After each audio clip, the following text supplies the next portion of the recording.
Hello, everybody, and welcome to episode 46 of the Hot Path Show. I'm Johnny, joined in by Danny today. Welcome in, Danny. How you doing? Happy New Year's.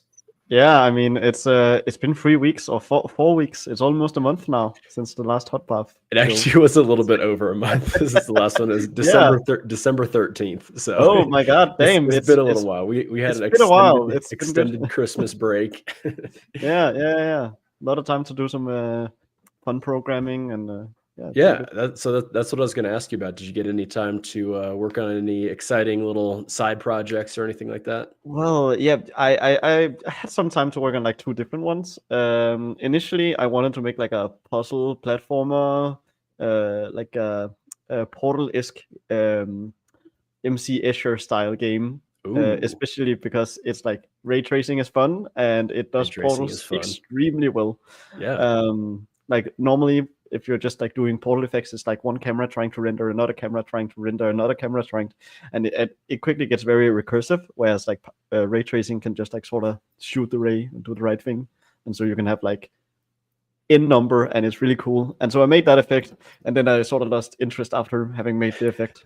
That's kind of how it goes. Sometimes you have like some kernel of some cool idea and you're like, ooh, let me do that. And then you do it and you're like, do I really want to like make a whole thing out of this? Or can I just, I did the interesting bit, Yeah, exactly. The interesting bit, I solved it. Now it's on to the next problem.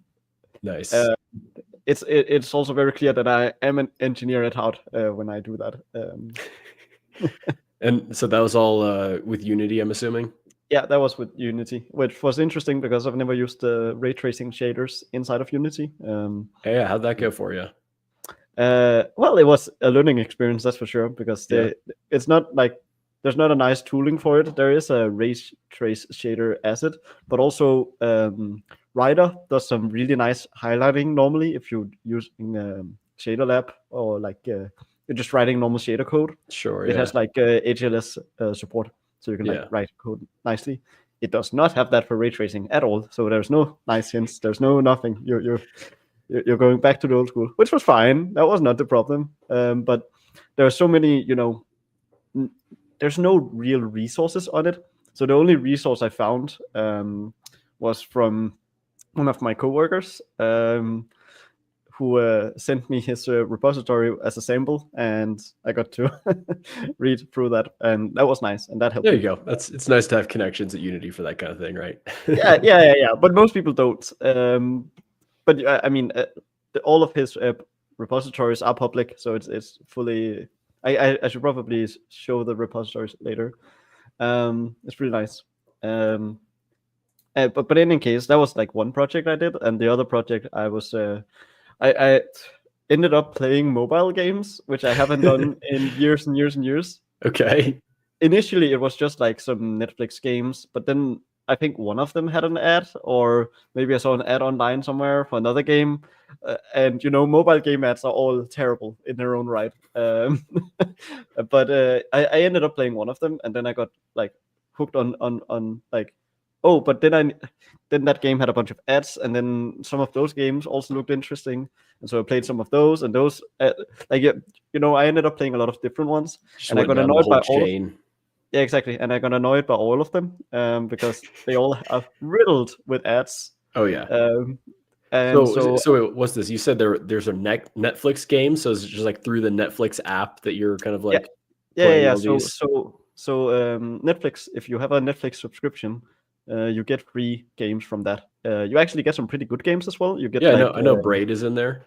Braid is in there. World of Goo. There is Moonlight. What is it called? Like Moonlight something. It's like a roguelike dungeon game that's really fun. Gotcha. But yeah, they have a bunch of good games in there. Monument Valley. I can definitely recommend Monument Valley. That was actually, I think, the first one of the Netflix games I played. Okay. It also has good like actual games. But yeah, so like do these all have ads? Like even these kind of like none of them. No. The whole point of the integration with Netflix is that they are supposed to be without ads. Is it Moonlighter? Moonlighter? Yeah, I think a Moonlighter is the one I'm thinking of. Yeah. It's really good. Yeah. I would say roguelike light. Okay. Yeah. So anyways, you you're go going down down. this chain of different mobile game ads. So then you kind of like, you started with the good ones, and then you kind of moved over to the trash junk food ones. Yeah, the junk food ones, the ones that are good for like 5 minutes, and then it gets You get that quick dopamine hit. Yeah, exactly. And then it's like riddled with ads and like, oh, you can get double the amount of revenue in your game if You you want to buy just some like. Gems? Well, gems, they are plentiful of gems, but many of those games still do the little trick of like, oh, you will get the expensive currency that you normally can only get by paying just occasionally, just a little amount occasionally, but you can double that amount when we give it to you if you watch an ad. And so you always end up watching the ads, Of even course, though you they watch are the ads. technically voluntary. So they can say that it's voluntary, but it's always you're gonna press them because they essentially force it. So one of the games was really satisfying to play though. So I won that game, but I won it without the ads. And what can I do as a game developer? I can just make it, right? Do it yourself. Yeah, and I have the knowledge to make my own version of the game, so I'm probably just gonna make it and then try to release it on well, at least Android, because that's easy, and then get a friend to build it on an Apple device so I can put it on. I got a laptop, so I got you there. Oh, nice, good. But yeah, so I ended up making a bit of a mobile game. I'm still working on it. And first things first, I want the game to have some voxel mechanics in it. So I'm also building a voxel renderer using the batch renderer group. Nice. So it's going to be really fucking fast because I want it to be like a lot of them, like a very big voxel environment running on mobile. So that's going to be very fun. Oh yeah. So are you going to tell us a little bit about what the game is at all, or are you just going to leave it at that? I know I'm going to tease it. That's all I'm going to do. Okay, I'm super curious now. I want to know. But so yeah, no, that was what I was doing this whole time. Nice. Well, yeah, I'm glad that you got to have some time off of work to work on some of the little side projects and all that, and now you're back at it. So yeah. Do you have a timeline of when you want to share your game? Like, is it nearing to any type of, not necessarily completion, but to a point where you want to share it? Yeah, it's not anywhere complete yet. ETA. ETA. Oh, what is that on the voxel renderer? Yeah, what's the release date there? No, Wayne, I will do it before that, I hope. Unless I find something more interesting, I will. Yeah, right. Yeah, thanks for checking in. Just got a little bit of allergies going right now, so yeah, just a little congested up, but that's how it goes. The show must go on. You got the lumberjack vibe. I know, yeah. I'm all bundled up, Just missing the axe. Oh yeah. So yeah, break was pretty good for me as well. Did a lot of documentation work on the Dot Survivors project, which we're going to be talking about a little bit more. Of course, the Dot Survivors is the game that I've been working on. That is going to be a free game available on Steam. Still kind of need to update the Steam page here, but the game is pretty much done. I actually was going to submit it for review the other night, but I didn't realize that you need to have a trailer before submitting it for review. So got to make a trailer, and then which I'll probably do sometime this weekend, and yeah, submit it to Steam, get it ready, and then get everything packaged up and ready for the asset store. Again, I'm going to be selling on the asset store basically the complete project files as well as documentation for basically everything in the entire game, how everything works, and yeah, I think it's going to be really good. So I'm going to have written documentation as well as video stuff. So yeah, I'm super excited for it. So yeah, just kind of spent a whole lot of time going through, just kind of like doing the like in code comment API documentation, like with like the summary tags and all that. So I can kind of like use that to generate the whole web page. So you can like, click around in the API and see all the good stuff. So I'm using the doc FX, which is the same stuff that Unity uses for all their own packages. Have you used that at all yourself? Well, we have a tool, like a package that we can just use, and then it will build it for us. So we can like test locally how the documentation looks. Nice. So I've used that version of it. I haven't used it if it's like a Python script or something. Well, it's actually super easy. It's just like a couple commands that you run on the command line, and then it scans through your whole repository or whatever, generates the stuff, and then spins up a little local web page. So it pretty much does. Sounds like exactly what I was automated expecting. thing does. Yeah. I mean, the nice thing about our tooling as well is the fact that we can like have we can put references to code in that are actually compiled. So we can like have a segment of code that is compiled, and then we put a region around it, and then inside of the documentation we just say, hey, you are referencing this piece of code. And that means that ideally the documentation doesn't go out of date, because at least the documentation would have to compile properly. And so that's in just kind of the more like regular documentation side of things, where like you maybe have like some paragraphs written out and then you want to like share a code block. Is that kind of what you're saying? Exactly. So most of the code blocks you see in the manual, both in mostly actually on the non-script SAML side of it. So like the actual manual itself, all of the code there is inside that compile script. Oh, cool. And then for them, like this, when you go inside of the manual, there's like the scripting API section. When you go in there and like you press a specific API, we can do the same trick. We just often forget to do the same trick. So therefore, a lot of that code is just inside of the actual like script code. Like we have to do some crazy tagging sometimes, because like normal script files don't support like us having some specific syntax, like bigger than and less than signs are not supported. Because they might mean something. Because it's essentially like a JSON is kind of like how all the tags work, I think. Yeah. Well, specifically for the scripting API, what we do there is inside the actual code blocks of the API itself is where we write the documentation, and then it just uses that to compile the docs. I like it. Yeah. No, I mean, it was pretty cool just like kind of going through, and I was able to like reference different types. And then every time I like updated the name of one of the types, like all the, commented references, those all get updated as well. So it seemed to work pretty well.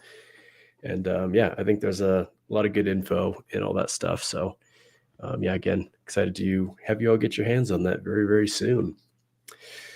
So hope everyone else had a nice little winter break as well, or maybe not break, depending on what you ended up doing. But regardless, happy 2025, everybody. And with that, we got a couple quick little announcements that I wanted to go through. I put up a little bit of a lengthy post over on YouTube and Twitter and Patreon and stuff like that. Just kind of talking a little bit about kind of what the plan is for the show and things like that this year. Basically, the TLDR of that is, we did kind of the Hot Path show as a weekly show last year. So I think this year we're probably not going to be committing to a weekly cadence, unfortunately. This show's been a ton of fun to do, and I know that, myself and Danny and Tobias, I know we get a lot of, out of this and interacting with the community. And I know a lot of people in the community do as well. But I think we do just want to change it up a little bit, just so, we can be a little bit maybe more intentional about some of the things that we share, just like getting some good stuff ready. And, rather than forcing us to do an episode every week, let's do an episode when, there's kind of like some interesting things that we can talk about. and I think just make the episodes a little bit more valuable overall for that. Another thing that I am going to be doing is I want to do more kind of like interviews, like bring guests in, people who have done some interesting things in game development with data-oriented design. And, kind of like how we had Hugo Code Monkey on a little bit ago, just kind of like I want to bring more people into the fold, get more perspectives on data-oriented design, people sharing some of like the interesting use cases that they have for it and everything.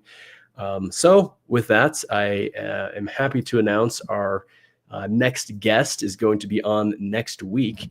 We're going to have a couple developers from the game Nimrod's Guncraft Survivor. So this game is available on Steam in early access right now. And I'm going to go ahead and just post a link to the Steam page in the chat if you want to check it out.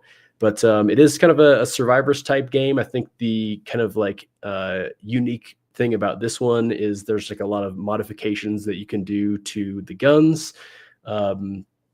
And just of course it's a kind of Survivors type game. You see there's all types of different enemies and bullets going every which way and everything. So definitely a cool game. I think it's a good use of ECS, just kind of from looking at it at like a high level.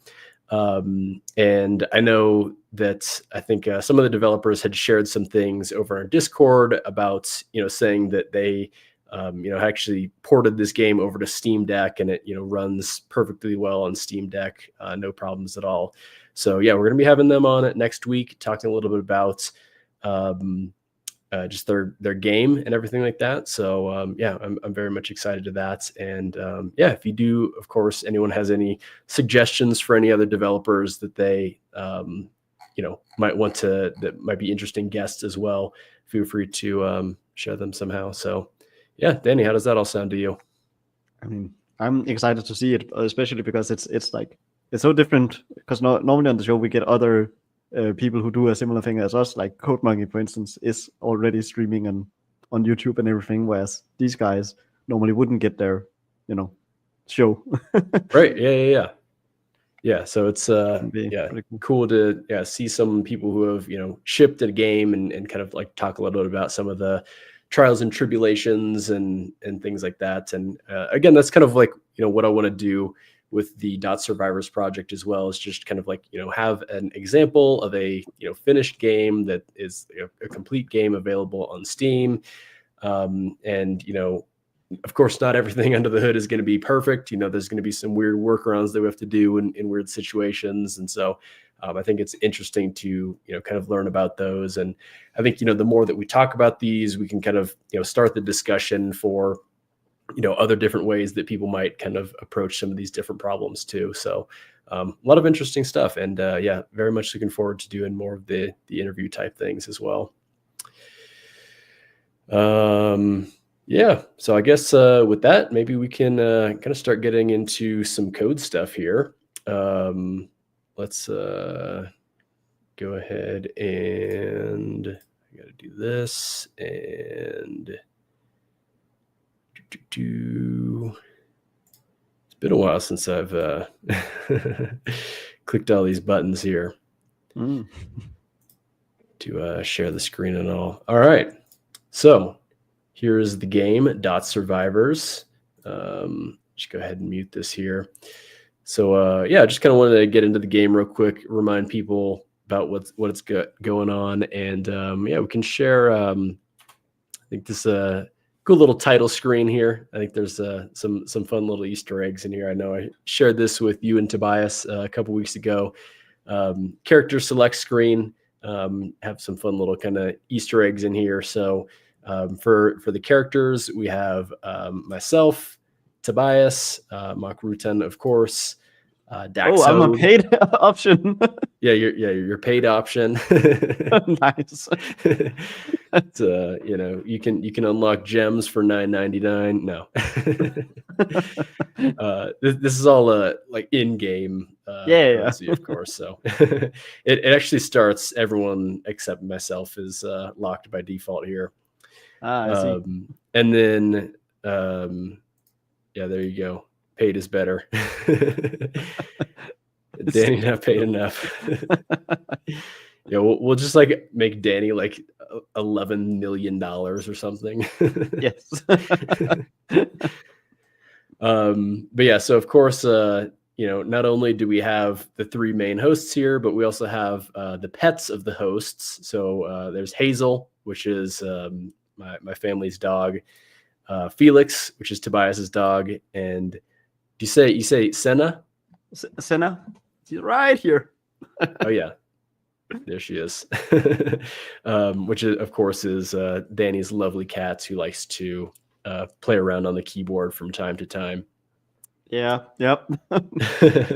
So yeah, I thought that was kind of could be like a fun little nod to the host of the show and all our pets and everything. So basically, each character has their own starting weapon and kind of like country of origin associated with them all. And then we do have 3 different stages here. So we have the Moon, Mars, and Venus.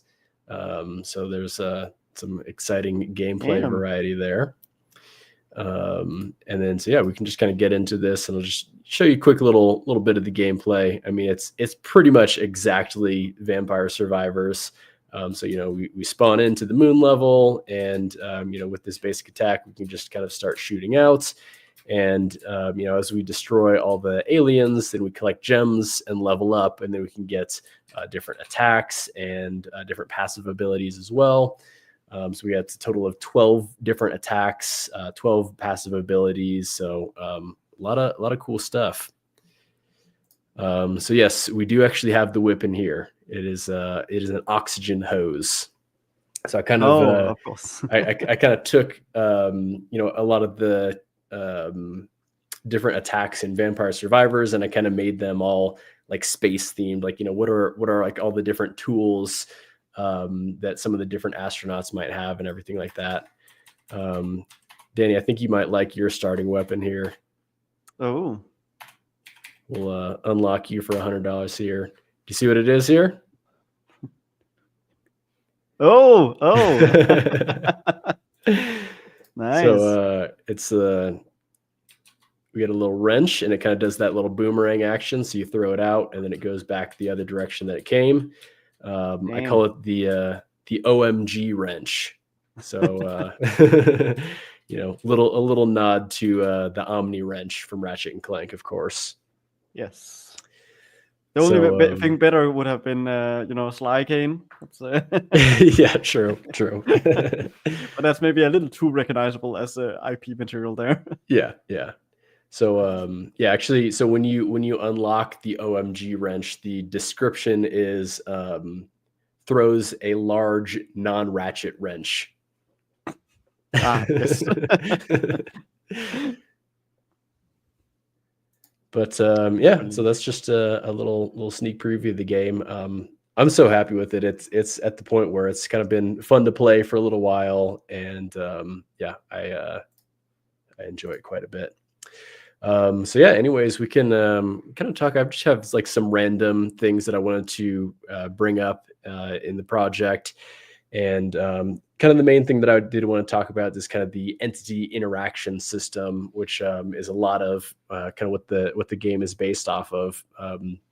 Of course, in our game, we have a lot of different things interacting with each other, and so it's kind of important to have like a good, robust interaction system. And I'm quite happy with the system. It's very flexible, and yeah, there's some good stuff in there. So I suppose we can start by saying one thing that I had kind of actually been doing recently is a little bit of this kind of like cascading authoring scripts almost, which has kind of seemed to work pretty well for me. I'd be curious to kind of like get your take on it. But basically I have like an enemy authoring, and then this enemy authoring, I have the require component of character authoring. So there's, of course, enemy authoring has like enemy specific stuff. Character authoring has character specific stuff.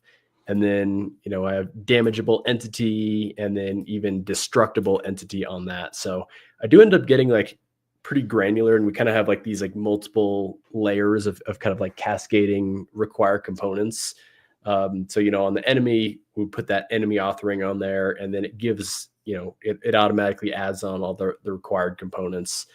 My kind of thinking with this is, I noticed that there ended up being like quite a bit of overlap for all the different authoring scripts, where I would sometimes have like some conflicting things where like I had two authoring scripts, both trying to add a single component type, and so that was kind of being a little bit of a conflict there. So I kind of moved in the direction more of, rather than doing bespoke authoring components, like one for each thing, that I kind of have, again, this kind of like cascading setup where I have like these multiple separate authoring components that, if you have one, then, this is required. And if you have that one, this next thing is required. So in the end, we get to the same end result where it gives the entity, all the components that they need access to. But now we have, like one kind of authoring component per like logical thing. And I think there are kind of some benefits to doing it that way, where if, we had some maybe like custom stuff that we're doing for some certain types in the authoring or in kind of like the baker portion, then, that doesn't necessarily need to live in, all the authoring components of each of those individual things, that it can just be in that one place. So I guess, what do you kind of think of that general approach to things? I mean, that's generally that's how I would do it as well. Like a fairly composable setup, but like the main way that I like to think about it is I like to split it up mostly in like feature sets. So my authoring scripts are like, this is the damage segment of my damage system, or this is my it will be like certain groups or categories I will try to put it into. But then as things move into being like, oh, I need this component on this thing, but I also need this component on the other thing, maybe it makes sense for me to have an author that just does that one thing as like a split point. But a lot of the time it just like sort of moves out organically, and I think that's the only way to really do it. I don't think you should like try to find the right path there. Yeah, this was very much like something that I kind of came to throughout the course of development. I kind of started out having, things kind of living in their own authoring components more. And then, yeah, as kind of, the project built out and I kind of saw some of those, maybe like the Venn diagrams of like authoring components of some overlapping stuff. I'm like, okay, this would make sense for me to kind of extract it out into its own little thing there. I think kind of towards the end, it maybe does get a little bit kind of granular about, having destructible entities and damageable entities, but there still kind of is a reason that I have that, because like there are entities that I want to be able to destroy, but they don't have like a hit points component associated with them or anything. Exactly. So, I kind of split those out into multiple things.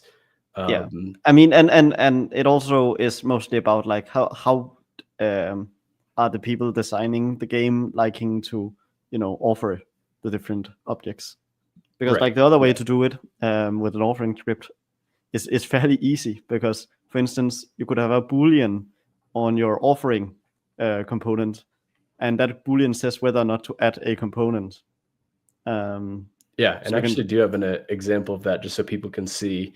So one of the things that I have in this game is, and actually is in the original Vampire Survivors game, is when certain enemies spawn, it multiplies their base health with the player's current level. So there's like a little bit of health scaling there, so like certain enemies can be stronger depending on how strong the player is. So in the enemy authoring, I just have this bool where it's just, health scales with player level. And then down here inside the baker, we just have this check to say, if this, we'll go ahead and add this component to the entity. And, it works really well with the baking. So, when you check or uncheck it, it basically will add or remove that right away, which is nice. Yeah, exactly. And it means that you can really design your authoring workflow in a way that works for you, instead of like the normal game object way where everything is tied together. So when you later on realize that you want to split up your player authoring into like a player movement and then a player health or something like that, then it becomes very difficult in monobehavior land, because then you actually have to split up the script. Whereas here it's just like you're splitting up the author, and then you just need to make sure that the data is correct. Yeah, definitely. So yeah, that's just kind of like an interesting pattern that I was kind of going with as well. Another thing that I know we've talked a little bit about in the past is kind of like using scriptable objects for things. So, if we go back over to Unity, I have a bunch of scriptable objects for, just kind of like defining all the things related to what are these, some of the different stat modifiers, as well as all the passive upgrades and weapon upgrades and all this stuff. And I think it's been good, like having this stuff living inside scriptable objects. I have noticed a couple like weird quirks of using scriptable objects with ECS stuff. So one of them is, a lot of these scriptable objects are, fields on some of my different like bakers or the authoring scripts for some of my entity prefabs. One little quirk of that, though, is if you change anything inside the scriptable object, it doesn't necessarily run the baker right away. Well, So that depends on how you write the code. If you do it correctly. So I'm probably doing it incorrectly. What is the correct way to do it? Well, you just need to wrap the scriptable object before you save it in a depends on call. So there's a function called depends on inside a baker, and that will make it depend on that object, and it works for any Unity engine object. So I think you mentioned this a long time ago, but yeah. And it means that anytime that you change that thing that you depend on, it will update that baker as well. So. Okay. Well, I guess let's just kind of show how to do that real quick. Think on, say, weapon authoring. The one thing is now my code base has a ton and a half of comments after all these. Yeah, holy shit. I mean, that's like reading entities code, though, because we also have to do that for the most part. So I have these weapon upgrade properties here. And then, so you're saying inside the baker, I'm doing depends on? Yes. So where are you storing weapon upgrade properties? I'm converting this over to like a blob asset. Okay. Here. Well, you can still do depends on. So if you just like wrap the authoring.weapons upgrade properties in a depends on call. Should I do that just like at the top or something? Yeah, exactly. That's fine. So say depends on authoring dot weapon upgrade properties. I totally forgot that you turned off IntelliSense. It's the only way to code. Right. And then so now basically anytime that I make any changes to the scriptable object, that stuff it'll rerun the baker for that scriptable object, right? Exactly. Yeah. That's handy stuff. The other quirk, and I haven't really looked into this too much, but so I don't know if there is a solution to it, but I think this is something that I had kind of mentioned to you a while back, but I didn't necessarily realize the cause. Like if you remember that I think for weapons or something like that, I was often using the scriptable object as like a key in different like lookup dictionaries to like, get prefabs and things like that. So I think what I noticed is the way that I was kind of doing things is like there was like the instance ID of the scriptable object was being like baked one thing, and then when I ran it in the build, it was now another thing. So that like lookup wasn't working. But it was like working fine in the editor. So I was like, oh, cool. I can like totally do this. No problem. Yeah. No, that's an important thing to realize, especially with instance IDs. Instance IDs are only available during the instantiation, not during building, because we create them every time that you do an allocation. Yeah, which totally makes sense, because after a while I was like, wait, if I'm baking this on my computer, there's like, if someone runs it on their own computer, like, that's not guaranteed to be the same. Yes. So Yeah, exactly. And it's like what's it called? It's persistent throughout your editor as well. So like if you do like resources.load, and then you run that instance ID that it makes for that object is going to be the same the next time you press run, because it has already loaded the asset. that was another thing, and I think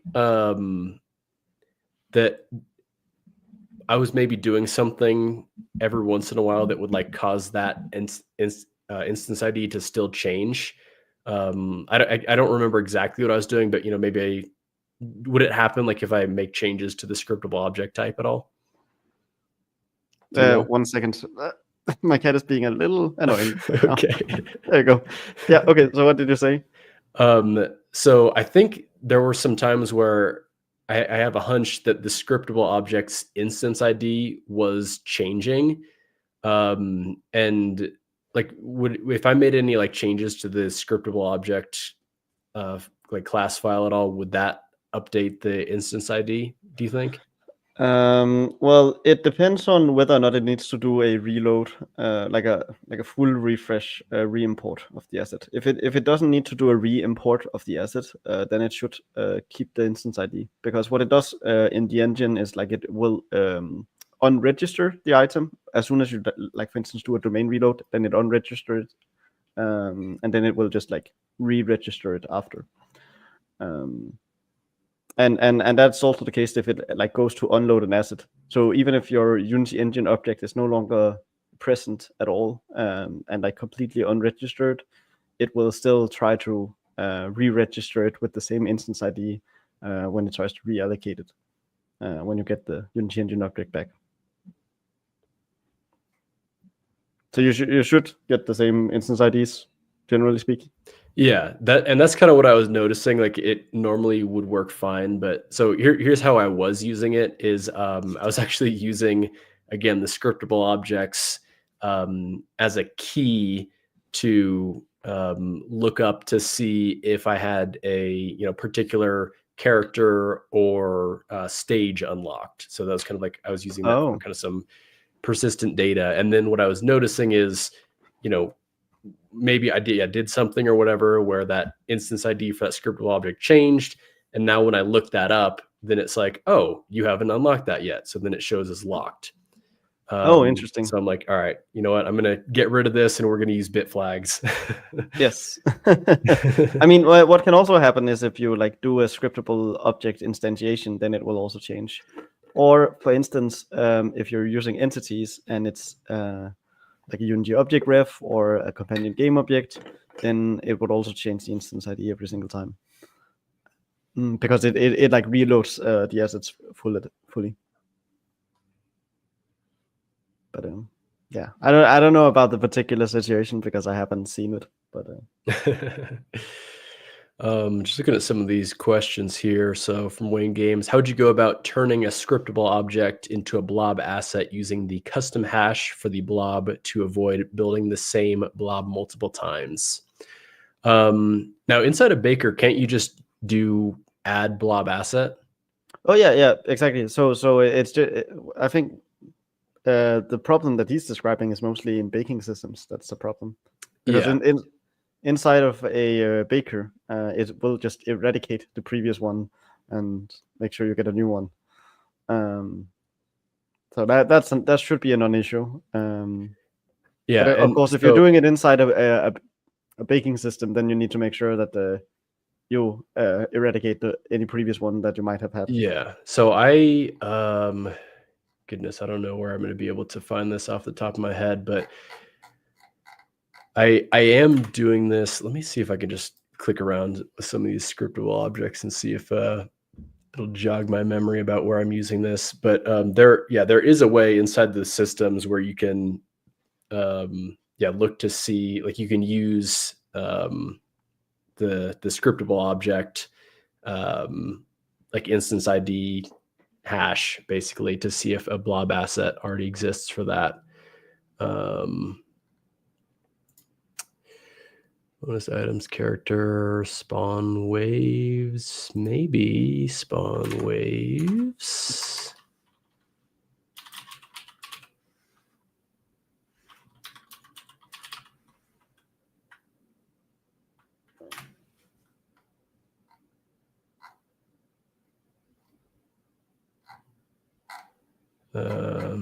Yeah, I don't remember off the top of my head, but it's somewhere in here. So let's see. ID changes makes you do unit testing differently. My authoring tests are in edit mode. My system tests are in play mode. Makes sense. Would it be reasonable to say that an instance ID is only consistent within its current domain context? Well, that depends on how you define the domain. It's valid throughout.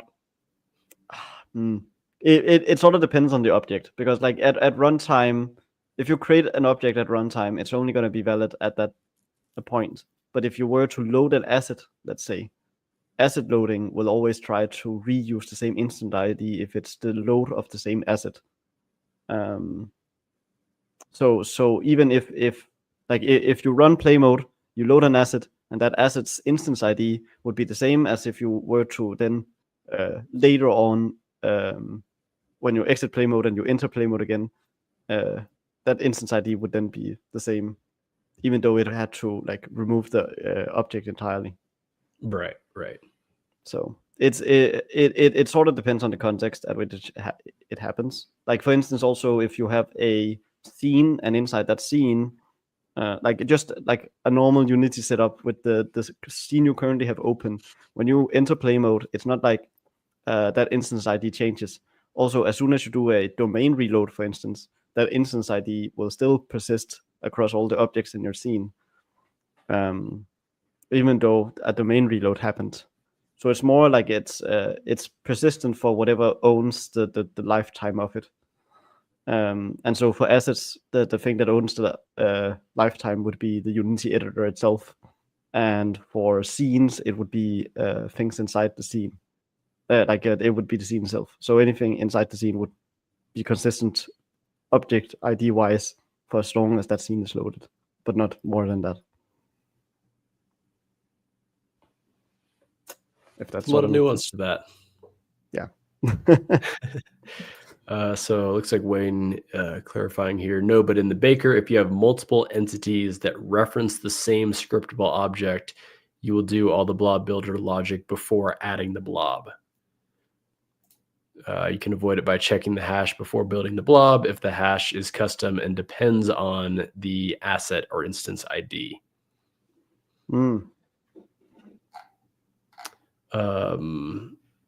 Yeah, I know I've done it.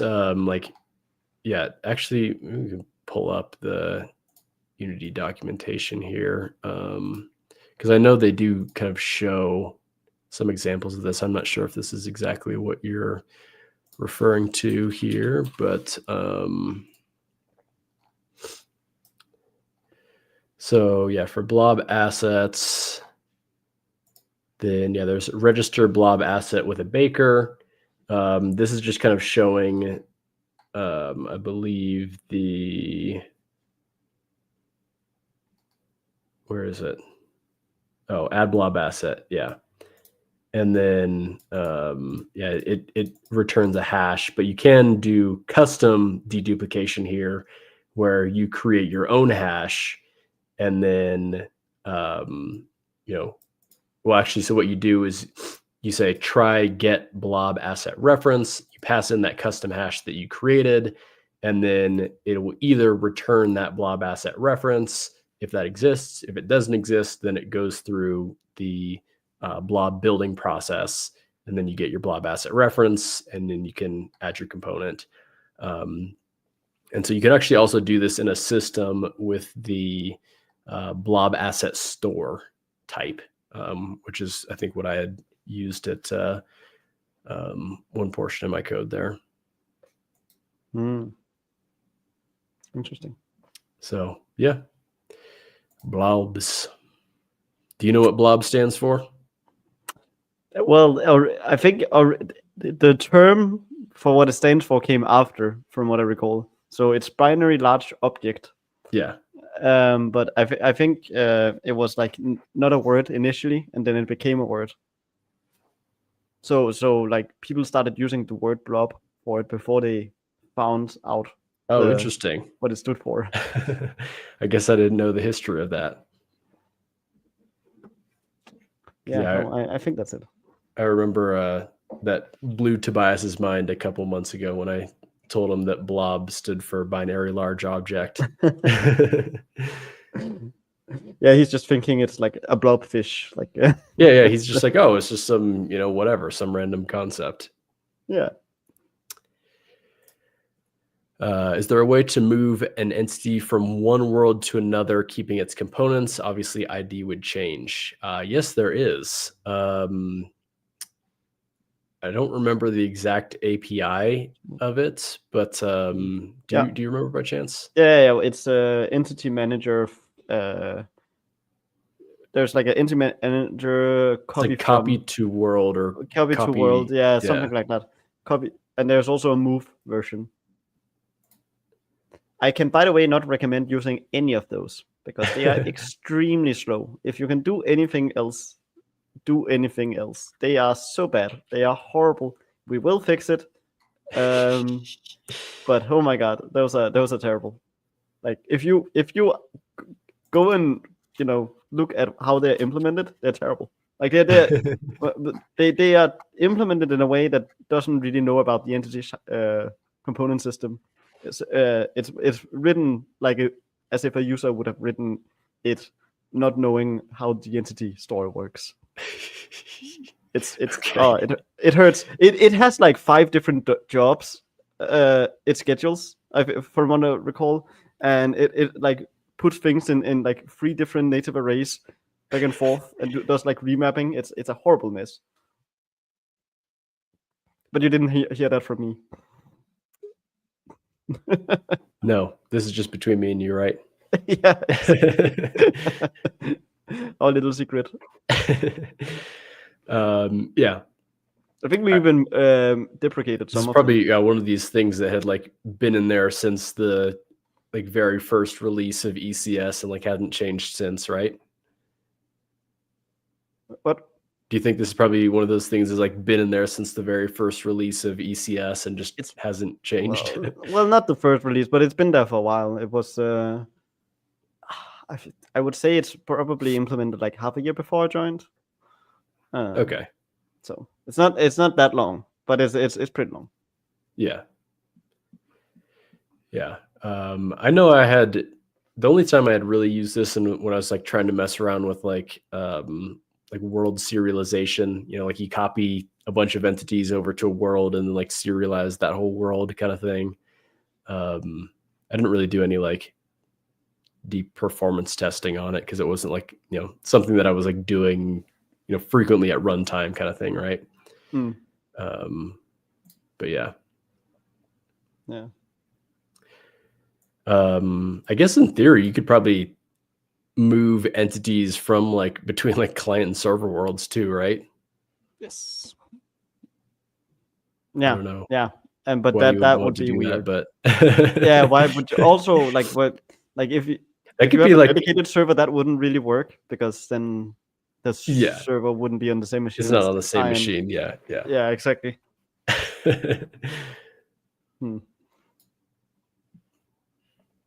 So yeah. And then so I wanted to talk a little bit about my entity interaction system here. This is probably one of the most documented things that I have here, just because it's like such an important system. Yeah. By the way, this was also what I was talking about earlier when I talked about like how we do the scripting API. Like we have to do it through this similar syntax. That's Well, also like- why you can use greater than and less than signs, because as you can see, they actually have a meaning inside of a comment. Yeah.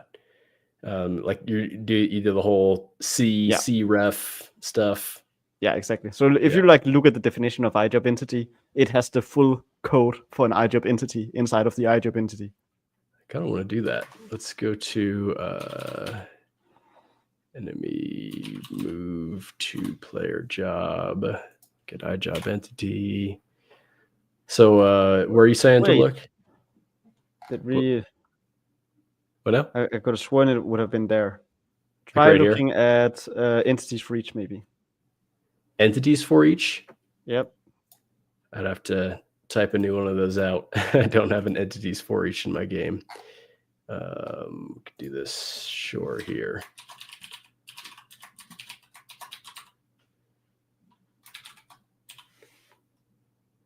That NTITIES. Oh, you're inside of an I system. So that's going to be a little hard because you need to be inside of a system base to do it. Aha. Where is a system base that I can be in? You know what? Create a new one. Unless one of these are no.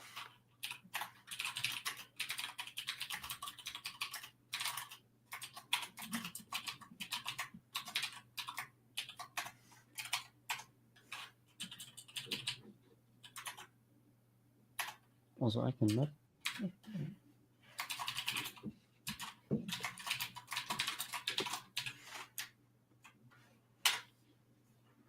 Holy moly.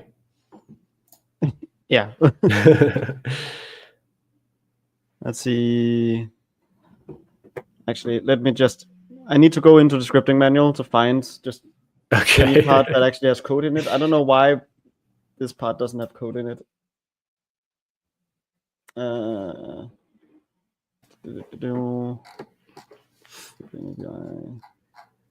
a long time since I've typed out entities.forEach. I think iSystem has one.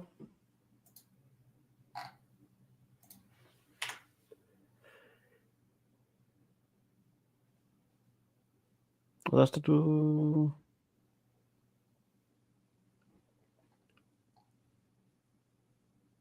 Is it on a particular method or something? Or I know what might have happened here. I think our docs person might actually have fixed all of this. Oh, okay. I think she might have fixed it, because what used to be the case is if you go into like the actual manual in the scripting API, then you can like see this is the syntax of like an example of using it. Like for different API, like I think iJob entity, for instance, should have that. Maybe not. So this here you're saying like was literally like inside the package? No. So this is the manual, right? This is the manual. So if you go into the scripting API part of it. Oh, I thought you said go to manual. Okay. And you find one of the APIs that actually has. So that one, for instance, doesn't seem to have the syntax. But you think iSystem does? Actually, maybe it's system-based that has it.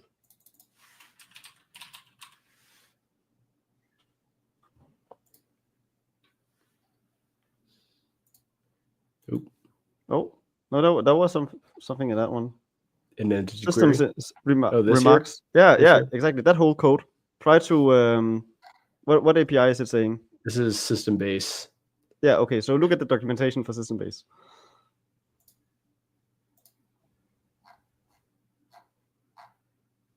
Wait, where did I put that? Oh, that looks a ton of fun. Is it on this? Oh, wait, what? No, yeah, it should be in here somewhere. This thing is long. Oh no, look, she fixed it. So code source, and then you can see where the source is actually supposed to be. Yeah, so imagine that part didn't have that comment, but instead had all of that code. Because that was what used to be the case for so long. So then what this now does is it looks at the source code, it finds the particular region, and then gives it a title. Yeah. And gives it C# syntax highlighting. Nice. Exactly. Yeah. So it's a very fancy way that we can like implement based on the file, and we can actually know that that code compiles properly. So not only do we have to not writing in an annoying way, we can also write it in a way that compiles, and we can know that it sort of is up to date. I like that. That's nice. But yeah, documentation. As someone says in chat, it's nice that I'm noticing real time that things are actually getting improved. You're like, oh hey, yeah. Maybe we'll go to the move entity worlds and find that has all been magically fixed as well. Yeah. Well, no, no, that wouldn't have happened. So do you know if that's like a custom thing that Unity did, or if that's like literally just a feature of DocFX? Well, I don't know anything about DocFX on its own. I only know how to build it with Unity, and the way to build it with Unity is we have our own little special package, and you can then press the build button on that, and it will build the documentation. And not only will it do that, it will also tell us which APIs are currently undocumented. And for release, we try to minimize that amount, or specifically, we try to have none that are that amount. And then we have a little ignore for things where it's like obscene if we were to do it. For instance, like the generated entities for each calls. There are so many entities for each calls. It's ridiculous. Yeah, that's what happened when I did this. Yeah, that's an explosion like that. Because I like there's like one for like each the type of thing that it could have been like yeah, like each combination or whatever, or yeah, whether it's an entity or like a normal type, and yeah, it's a God, I do not miss this. But good thing it's going away, right? It's yes. And so, by the way, with that little DocFX packaging tool, can you just go ahead and drop that off the back of a truck, maybe, potentially? I have no idea. I feel like there's a fair chance that we have it up somewhere, but yeah, some like public thing or whatever. I know there is with DocFX, someone created like a template that is like supposed to make your DocFX stuff look like Unity's documentation. But I couldn't get it to work right, unfortunately. So I'm using pretty much vanilla DocFX. The extra fun thing is the fact that our own internal documentation, because we have that, it's not using it. It's using something else entirely. It's like a Python package. I don't understand why. It's called MK Docs. MK Docs, Mortal Kombat Docs. I don't fucking know. Probably not. Probably just make. But yeah, I don't think anyone is going to shoot me for saying that. So otherwise, again, it's our secret. It's safe between us. The Unity special sauce. Yeah. All right. Well, let's get rid of a little bit of that there. And yeah, so I guess we can go back to this entity interaction system here. So really, all this just for this one iBuffer element data with two fields on here. One is a Boolean for is handled, and then one is a public entity for the target entity. The whole idea with this interaction system is it's when one entity interacts with another entity, basically the entity kind of like initiating the interaction, so to say, basically has this dynamic buffer of these entity interactions. And then, when it, when some interaction is erased, usually this is kind of done through, say, like trigger events where, we have some projectile collide with an enemy. Then now an interaction is raised. Again, all these interactions are kind of stored on, in this example, they would be stored on kind of the attack. And then we would add entries for the target entity, basically the entity being hit in that case. And we can do a bunch of cool things with this. So like basically once this interaction is raised, now we can, say deal damage to that entity. We can play any special effects. We can do all kinds of things. And really all we need is kind of this target entity. The is handled portion is so, basically we want to hang on to all these interaction references, like basically throughout the life cycle of these different things. So typically these interactions are going to be or this interaction buffer is going to be usually on kind of like short-lived things, like the attacks. Some of the enemies have them as well, and of course the enemies go away after some time. So we don't necessarily need to worry about these getting too big. But basically we also have this is handled here, so we can know if a particular interaction has already been accounted for, and we've ran our additional system logic for. So basically what happens when we add a new interaction, in most cases, we're going to check the existing interaction buffer and see if an interaction already exists between that entity and that target entity. And this kind of avoids us, having to say add, multiple interactions between these two entities. Of course, again, if we have kind of some trigger that's a trigger attack, like passing through a enemy entity, we only want to raise that interaction just on that first frame there. So we can kind of check to see, hey, is this target entity already within there? If it is, we'll just go ahead and skip over that. So then, we kind of like hang on to all these entity references, and then, in our systems that are actually doing some behavior based off of that interaction, we'll only run that interaction if the this Boolean is kind of in its default not handled state. So does that kind of make sense on a high level so far? So far makes sense, yeah. Have a bunch of events, and they all just, making sure they're being handled, and if they've already been handled once, we set is handled. Exactly. So you can see 165 usages. Wow, that's a lot. A lot of these are documentation references and stuff. So documentation, and then 115 generated ones too. So it would be nice to be able to filter that out, though, so it doesn't show the comment. Yeah, well, it is nice that Writer now hides the source generated ones. So yeah, no, and I know that's a setting as well. So well, so actually you can just click on this now, and it shows you all the source generated ones as well. Yeah, but there's also a setting to say that you don't want it at all. Gotcha. Well, I like having it there in case for some reason I need to look at the generated version, but typically I don't. So I can show you a couple of these different ways that these interactions might be raised. So let's see here.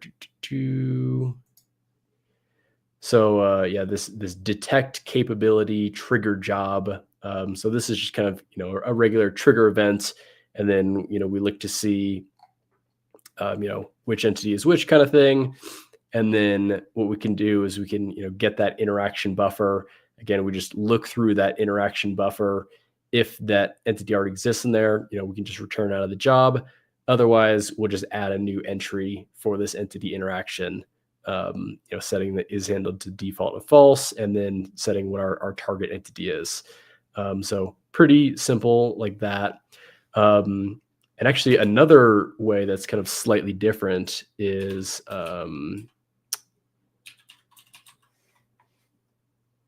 when I have this bounce on environment job.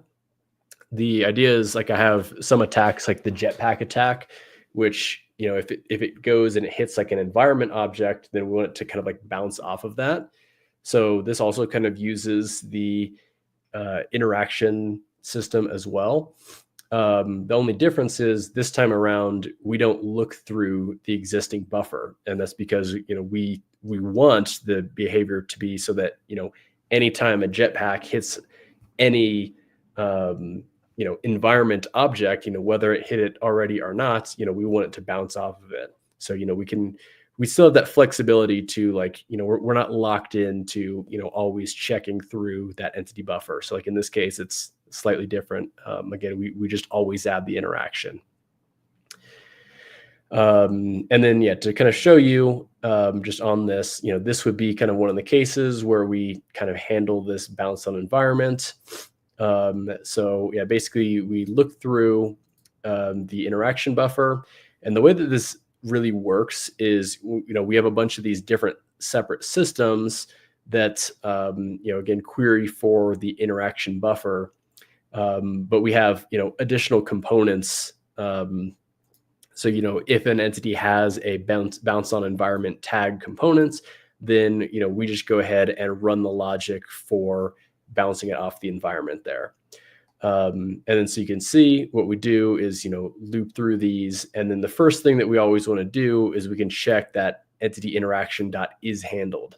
So if it's already been handled, then we can just continue. Again, we're just kind of, still storing all the references of the previous interactions raised. But, we'll just ignore it if it's already been handled.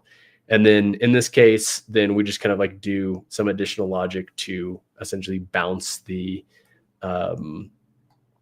jetpack off of the environment elements.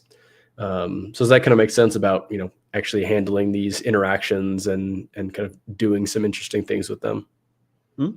I mean, yeah. Cool. There's not much I can add other than, no, it makes sense. And then, so then one thing that I can kind of show is, so the actual, and then, so what I do is I kind of have this interaction system group, and that's kind of where all these like different interaction systems run. We're kind of like, we're applying damage or doing whatever, all that. And then, so I have, at the end of this interaction system group, we basically just go through all of the entity interaction buffers and then just set is handled to true. And then that way, the next frame, then all those existing entity interactions will be marked as true. So, yeah. Was that something you want to say at all? No. That makes sense. Cool. And then, so I mean, I have a bunch of these interactions. Let's see. Wonder if there's any kind of interesting ones to go through here.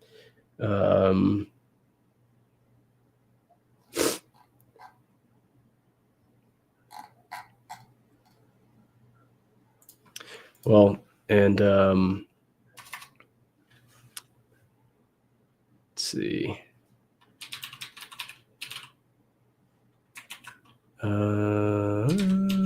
Damage on, should be like a damage on interact.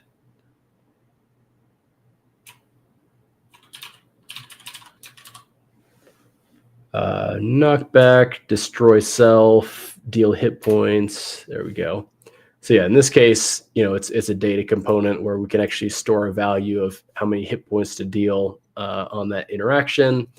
And then, same thing, we just kind of iterate through the interaction buffer on any entities that also have that deal hit points on interaction. If the interaction is already handled, continue. Otherwise we'll append a new damage element to the damage buffer. Is there any particular reason that you didn't use enableable components for the is handled part?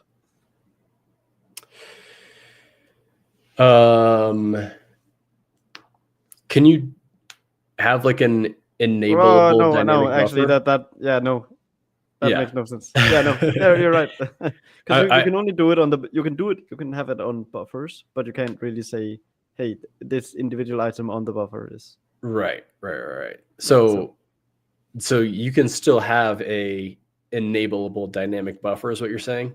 Yes, So exactly. it's like And the full buffer is either enabled or disabled. exactly. Yeah. Okay. No, I totally forgot about the loop part of this equation. Yeah. I am using enableable components quite heavily throughout this project, and I've been very happy with that. Yeah.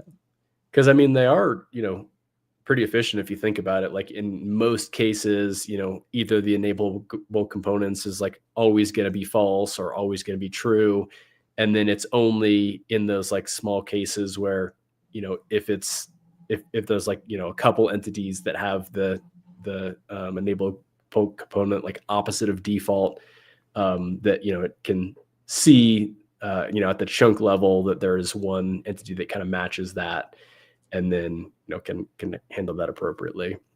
Yeah. I mean, while that is true, you still do pay some cost. Because But like I guess what I'm saying is like, doesn't it work like, because they're like essentially enableable bits for like one, yes, 128 bit, type. Like you can just look at the chunk and say, is this equal to 0? If it is, it knows that nothing in that is yes, enabled. that is entirely correct. My point more so is that we have to do that check, whereas we don't have to do it for normal components. It's you always will pay a cost by making a component enableable, which is why we don't have it on always by default. Right. Just because, like for instance, a chunk count is a lot more expensive. Like if we want to know a certain archetype, whether like how many entities are in this archetype, we will have to go through every single chunk and then count every chunk out individually. And while we still have the quick version of saying, yeah, well, we can check the whole chunk first to see if that chunk even matches our entity query sort of situation, but we still have to count individually. So it's like there's also the other part of it, which is the fact that we have to complete all jobs. So if you like are counting an entity query, we have to complete all jobs that are might be changing the enableable state. Because otherwise, we don't know whether it changed Right. as a result of those Right. jobs. But yeah, it's I mean, and as someone is pointing out, the cost is fairly negligible, and in most game scenarios, it doesn't matter. Like what you really should be using chunk components for is mostly just like usability wise. Like if a feature makes more sense to develop that way, I think it can get very difficult whether or not it becomes a performance improvement, and it entirely depends on the scenario. Like for instance, I also have the whole like entity command buffer. Should you use it or not? And I make a case there of when you should use enableable components instead of like some entity command Some buffer tag or usages. something. Yeah, exactly.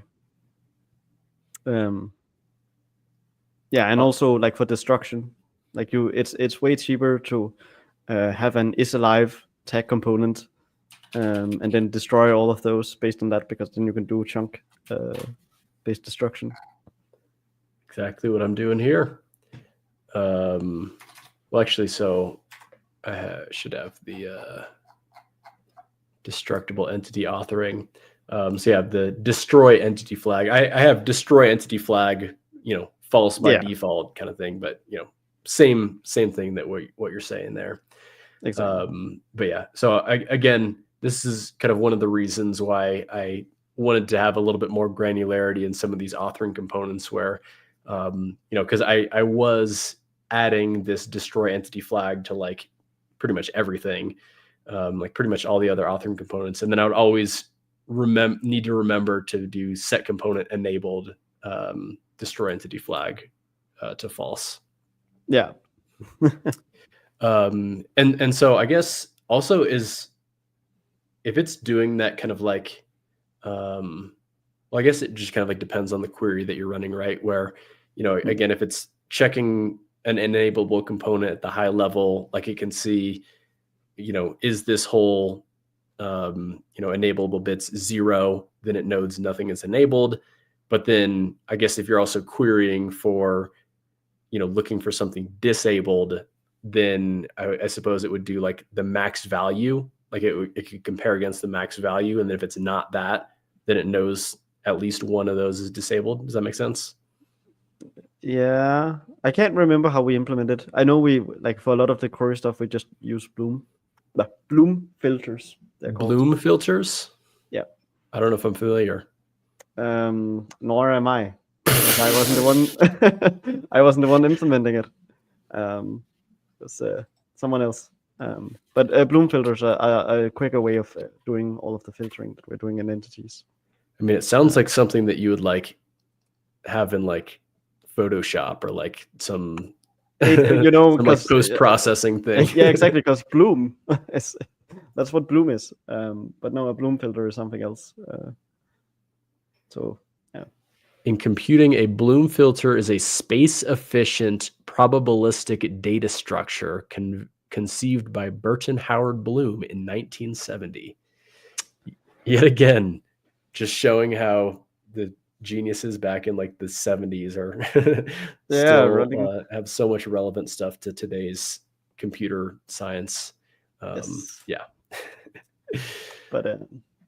So we're using that, and then we have to do some extra checks afterwards, from what I recall. And I think enableable state might still be part of that. Bloom was a boomer. Bloomer boomer. Don't think I quite caught the nuance when a tag is better or worse than an enableable component. Okay, so an enableable component is better for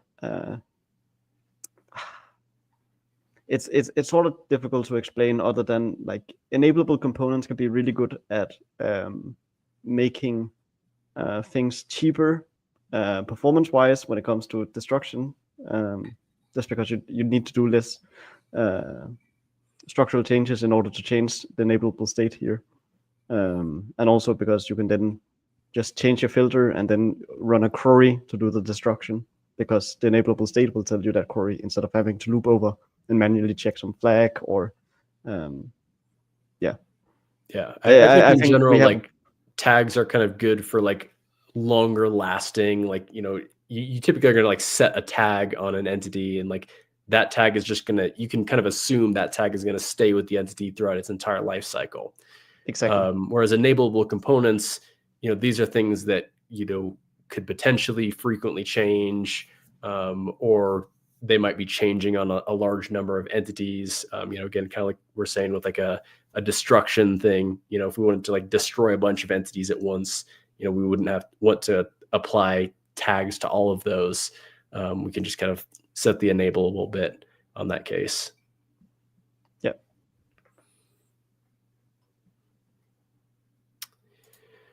Why enableable component can be class, but baking methods for enabling and disabling are restricted to unmanaged components. Oh, I guess I hadn't tried that.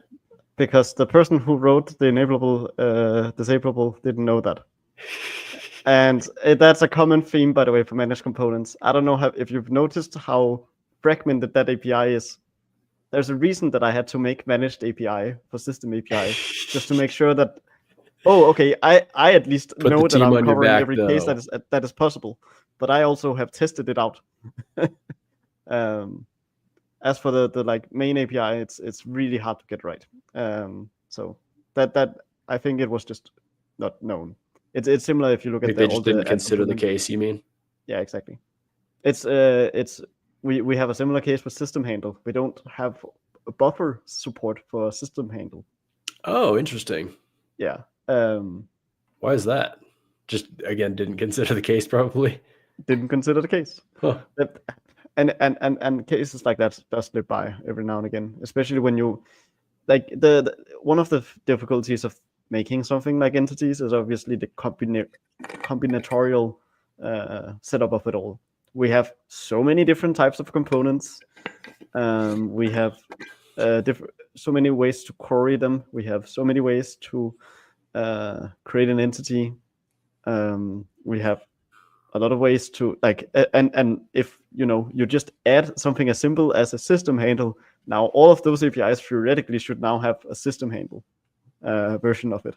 So it's such a big combinatorial issue that it's sort of things fall through the crack, and we will just because you kind of have to account for all those cases and actually write all those things in. Exactly. So we always hope that we find them, and then obviously as soon as someone reports them, we will try to look at fixing them. But by the way, I really do appreciate the super chat here. Used to OOP, how to make data-oriented code that isn't spaghetti. Appreciate you guys going over performance patterns here. I use a lot of it. Awesome. So glad to hear. Yeah. I mean, thank you to Danny for writing Unity ECS for us all to use. Oh yeah, that was all me. I know. But also, I just kind of wanted to say on this, as far as managed components, I actually, since you guys have kind of introduced the Unity object ref, I haven't really been using much of managed components at all. That's great. Like inside my .survivors project, I'd say probably 99% of components are unmanaged. There's just a couple for those edge cases where I want to store a dictionary inside a component or something, and obviously that's in the Unity object ref. Yeah. That's just a regular C# managed thing. So, but I mean, what you could do there is you could have a game put it in a mono behavior. Yeah, exactly. You could have your Unity object ref store a reference to a mono behavior, and that mono behavior has the dictionary. That's also an option. So then I now can do component.value.value.value.value.dictionary. Exactly. And doesn't that sound great? Yes. You can hide it behind a property. So it's just actual value. So now I can do component.value.ro.dictionary. Yeah. And it will do the so there's a way around that. But I mean, we do want to get to a point where we don't really have managed components because they are really complex, and we have a whole managed store to maintain them, and it's both a mess for us to implement, but it's also we want to minimize the surface so it's easier to learn everything. Yeah. By the way, is there a way that Wayne or anybody else can report any of those bugs or missing use cases? What would be is there a kind of good path to do that? Well, it's just creating a ticket, going into the report. If you are inside of Unity, there's a help, and then some part of that help, there's a report something button. Report a bug. Report a bug. And user pain is this counts as user pain, so that's a bug. So yeah, and then it's sort of a complicated workflow. I specifically don't know a better way to do this than this. Then it will get created as a ticket, I know, and then I will get the ticket. Wayne's also in the insiders program, so you can just reach out to Bug or something. And I know people also do just reach out on Discord, which is technically fine. But I know a lot of ping Danny 100 times in Discord. I'm sure I'll love that. Yeah, well, it's mostly fine as long as there's not too many people that does it. And we actually had a whole case come up recently because we have the Unity Discord, and the Unity Discord has a very specific rule that you're not allowed to ping any of the engineers, and that's that sort of makes sense because you don't want to annoy them with a bunch of questions, right? Right. But specifically in the case of dots, we have said otherwise. We actually like getting those. For instance, you're not allowed to do an @mention directly mentioning a developer on the forums either. And we've said, okay, that's allowed because it helps us know what you care about, and for the most part, the Dutch community are pretty good at not abusing that power. Not abusing the power, and just doing it when it's why is this not a thing? Why is this the case? Sort of questions. People will ping me every now and again if it's source gen related. So that's another way of doing it. Nice. And it's also better to have it out in a public forum just so everyone can see it. Yeah. If someone searches for it, then they can find it. Yeah. So yeah, Unity Object Ref. I again kind of use this quite a bit. So I mean, let me think. Where would I be using this? But yeah, okay. There we go. There's one. Okay, there's one. Yeah. So do you want to explain it? Yeah. Well, I'll just kind of explain how I'm using it here, and then you can get a little bit more into the nitty gritties. Because did you create this, or were you had a big part in it? No, I was only tangentially related because I've had to fix some of it, but and had to make some changes to it recently. But so otherwise, someone no. made it, and then you came in and fixed all their mistakes, right? No, not all of them. A lot of them that were still fixed by the same guy that wrote them, which is also a really smart person that wrote them. So, like this, but it's also I immediately started using it to fix the baking code for Entity's graphics. So Entity's graphics was really slow, and I didn't want it to be slow because it was horribly slow. So I fixed some of that, and it was also very complicated to read. It had like 8 different managed dictionaries to do its work, and so I didn't want that. And then I fixed that, then causing other issues, and hopefully that has been fixed by now. But yeah, that I know the graphics team was a little annoyed at me for doing that because it did cause other issues later down the road. Like it caused a regression, but baking wise, it was an issue. So yeah, this would be a traditional managed component where we have public class, weapon reference, and then we can have any managed type in here. So again, in this case, this is a scriptable object, which is a Unity specific type. Also kind of like I mentioned earlier, we can have just kind of like regular C# stuff. So I could do like a, public list of whatever, on there.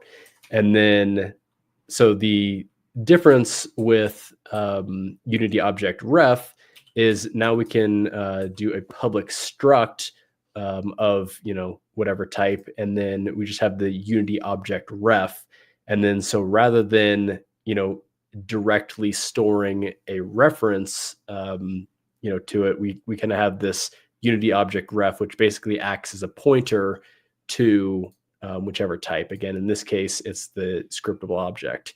And the Unity Object Ref, it has to be like a Unity object type. So we can do scriptable objects.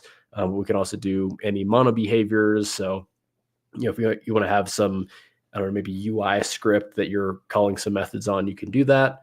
One of the cool advantages of this is, I'm not really taking advantage of it in this case is, but what if we had, inside here, like other unmanaged types? Well, we can actually still utilize this full component inside of a burst context to, access those other unmanaged types, in that system. And if we didn't need access to whatever is in the Unity Object Ref, because again, that still is a managed type, and we can't use that in a burst context. So in the cases where we still did want to access that, again, we can do that outside of burst, and just kind of access that underlying type. What else do you have to add to that? Yeah. So yeah, exactly right. So you can like use this in a bursted code path, but up until the point where you start doing value.value, because then you're starting to use the managed reference, and then it's managed code, and that's not allowed. So that also means that you can like switch out Unity object references so that it would be pointing at one object, and then your bursted code says that now it should be pointing at another object. Like, okay. The thing that changes that reference is still able to work fully bursted. And so, like, I'm, for instance, using that for, what's it called? The entity's graphics baking code. Because all it needs is, like, to map up all the Unity object references. It doesn't actually need the like, value of the mesh or material itself, right?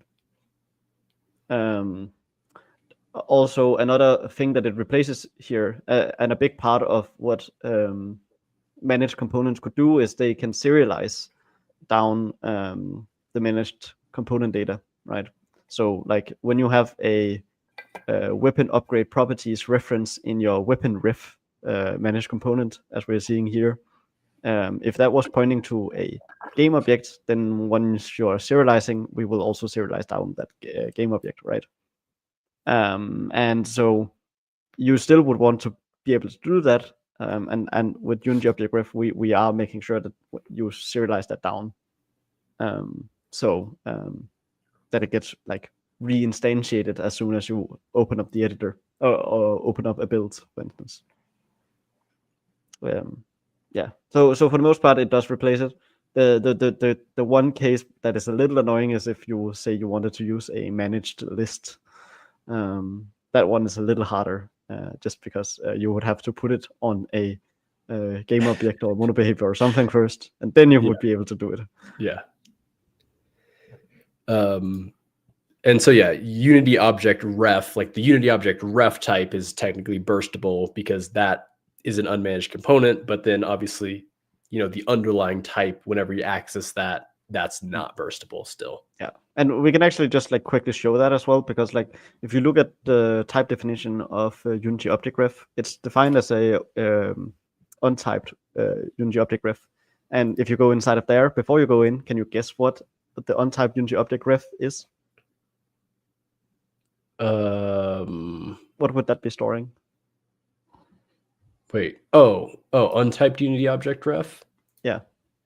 Instance ID? Yep. So if you go in there, it's just storing an integer. And that integer is the instance ID of that object.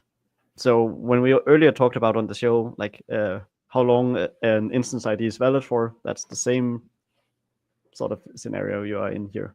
The only difference, obviously, being that we try to, like, we have some special source code that, when you're baking, for instance, it will serialize down your component, but it will replace out this integer number with the index into an array of objects that you serialized. And then upon deserialization, we will remap it back to the number.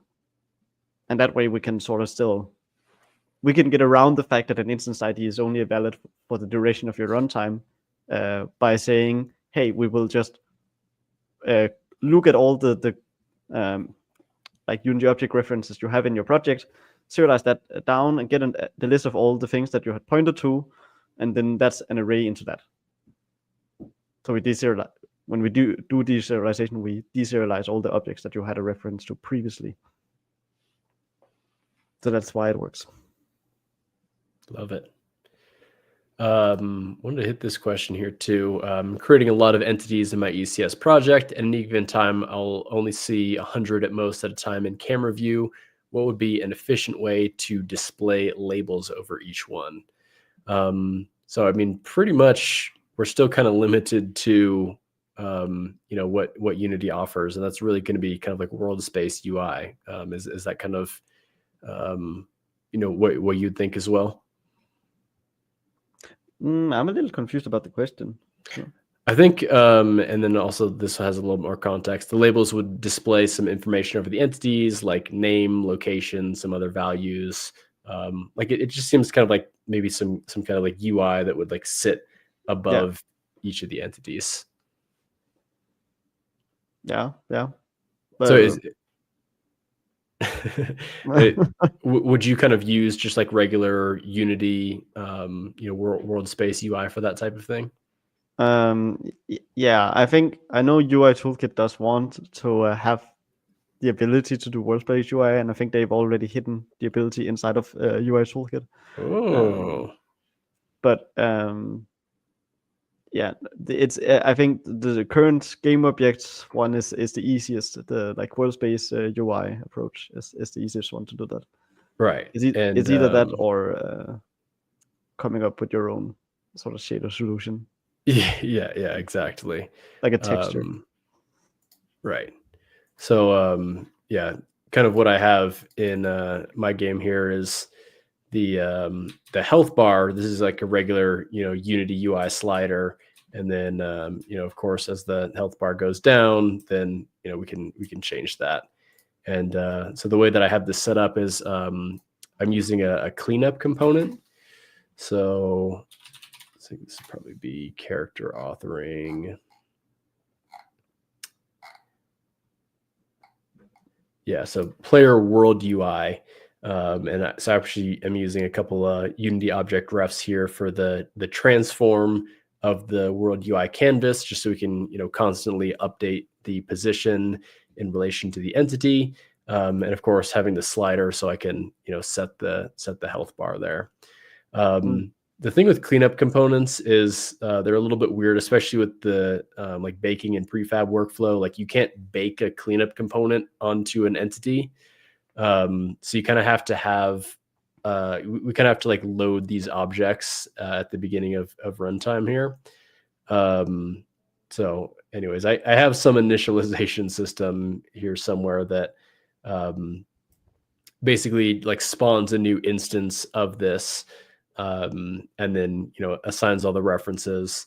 And the reason that I'm using a cleanup component is basically when the player gets destroyed, then that cleanup component still kind of like exists, and then we can create a query that says hey, look for this player world UI cleanup component, but it doesn't have some other known component that the player would have, which basically means the player has been destroyed.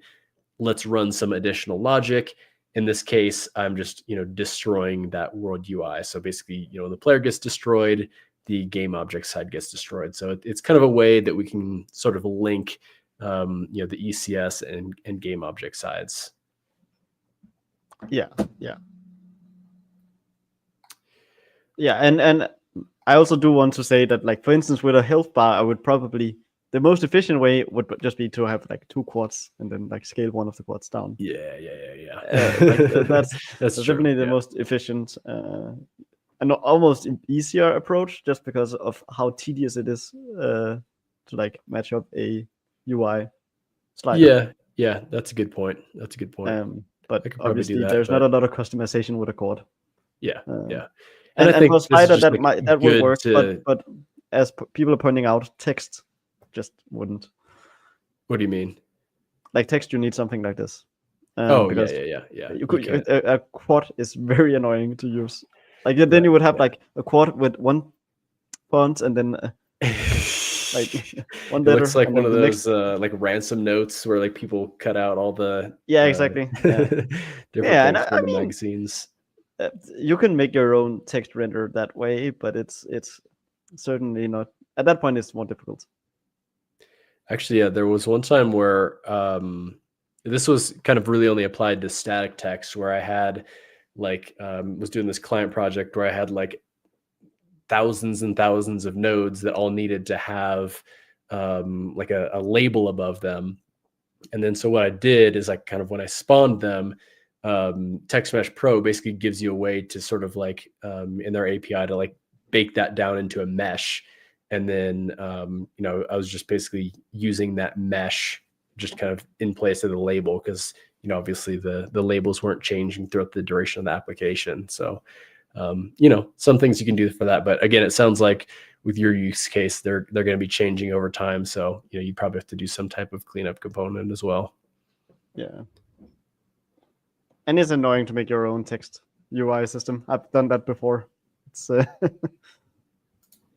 and I would love to use A-Line for this as well, but again, this is a product that I'm going to be shipping all the source code for, so I need to basically own everything in my project, so I can't unfortunately tie into awesome stuff like A-Line.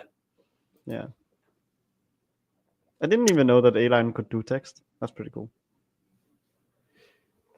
Yeah, I don't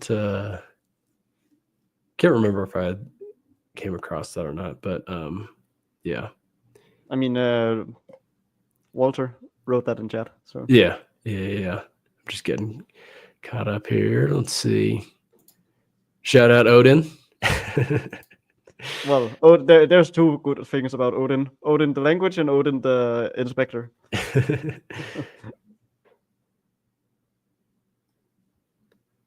I mean, or maybe it's to some Odin the Norse mythology god. Any one of those things. All right. But yeah, I think that was just kind of a bunch of random little smattering of things that I wanted to bring up, and I'm glad we got to hit a bunch of good questions here in chat today. A lot of interesting topics, I think. Anything else that you want to go over before we wrap this up here? Can't think of anything. All right. Sounds good. Well, yeah, we'll kind of close out our show with our dynamic allocation portion of the show, where we like to share some fun things with the community. Danny, why don't you give us a little bit of what you are going to be sharing with us here today? Well, I will just quickly find it first.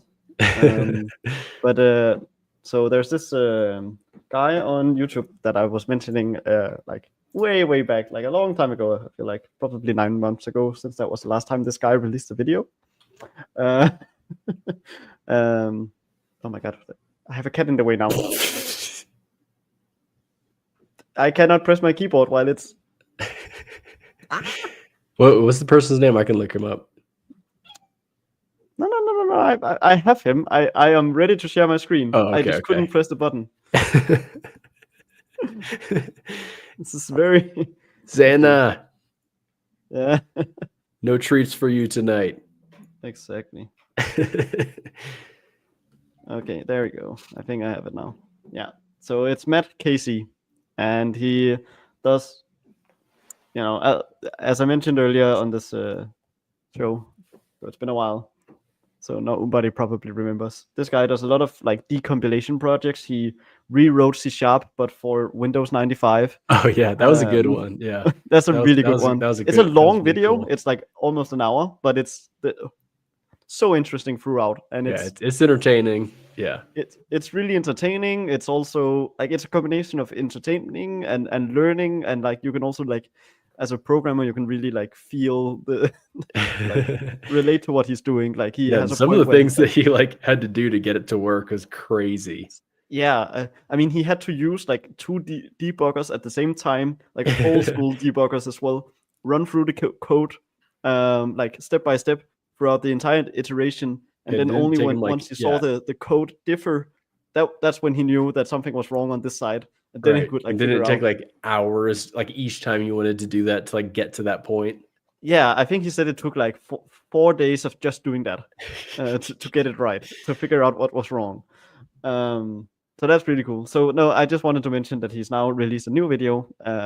He's also been known as the Lego Island guy, just because he happens to do a lot of content on Lego Island. And he finally managed to get 100% decompilation on Lego Island.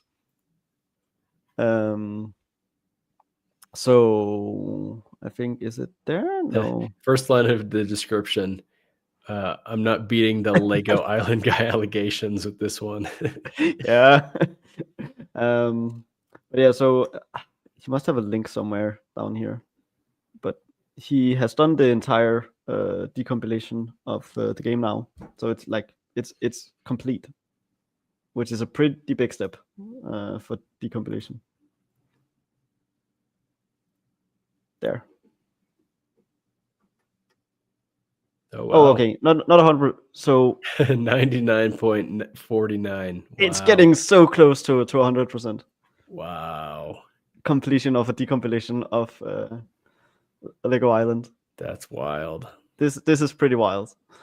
Yeah. So now he did a full documentary on how the game came to be, and it's really good. It's really well produced. Oh, that's so cool. I'm very much looking forward to watching this. Yeah.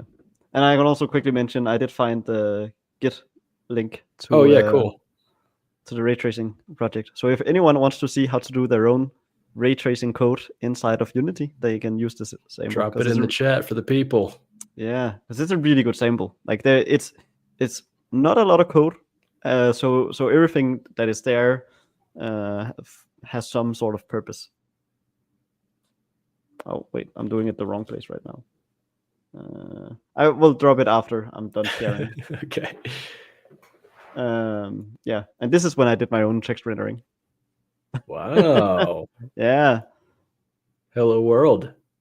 A little hello world. And it has like windows that open and you can like close them down. Now, are you This going is to very share us satisfying. the game that you've been working on? This is not that at all. This is just. So yeah, no, that's what I wanted to share. Sweet. Well, I want to share a kind of similar to you almost. Sharing something that I have shared in the past, but good to bring it back up. So this guy, Lucas, the Game Engineering Podcast. I think a while back I mentioned that he did a really good interview with Casey Muratori talking about like his whole journey of, kind of learning things the object-oriented way, figuring out that was terrible, and then really switching up his methodology kind of when he was working at Rad Game Tools to a more kind of procedural type approach. And wanted to bring this up because he has a new podcast coming out tomorrow with none other than Mr. Jonathan Blow. So he put out I'll drop a link to his Twitter X over here. He put out like a little 10-minute clip of it. And I think it's going to be really good, talking about 2014, his game and his engine and all kinds of cool stuff. So very much looking forward to that. And I mean, if you click on this guy's YouTube channel as well. He recently did one with Ryan. So I was going to say there's debugging. Ryan Fleury, who is actually, speaking of Rad Game Tools, works at Rad Game Tools, now Epic Game Tools, I guess, technically, on the Rad Debugger. So a good That's podcast with that. Pretty rad. Pretty rad. And then also he did one with Ginger Bill of the Odin game development or Odin programming language. Speaking of Odin. Check it out. And, a lot of good podcasts to listen to. And then, of course, the Jonathan Blow one coming out tomorrow. So shout out to the Game Engineering Podcast. With that, I think that pretty much brings us to the end of today's episode. Was a fun one. Glad we got a bunch of good topics brought up in chat here today, and always appreciate your insights for from knowing how this stuff was built. It's very helpful to get a lot of that additional context. We really appreciate it. So Danny, any parting words for the people there? I mean, I can say stay on the hot path. We'll see you on the hot path. Yeah, exactly. Yeah. Cool. Well, thanks everyone for hanging out, and we'll see you in the next one. And by the way, I do also want to real quickly thank our Patreon supporters at the CPU register tier. So thank you very much to eCool for your support over there. It's greatly appreciated. And with that concludes episode 46 of the Hot Path Show. And we'll see you next week with the guys from Nimrod's Guncraft Survivor. So that'll be a very exciting stream, talking to them about their ECS game. So we'll see you next week. Later, everybody.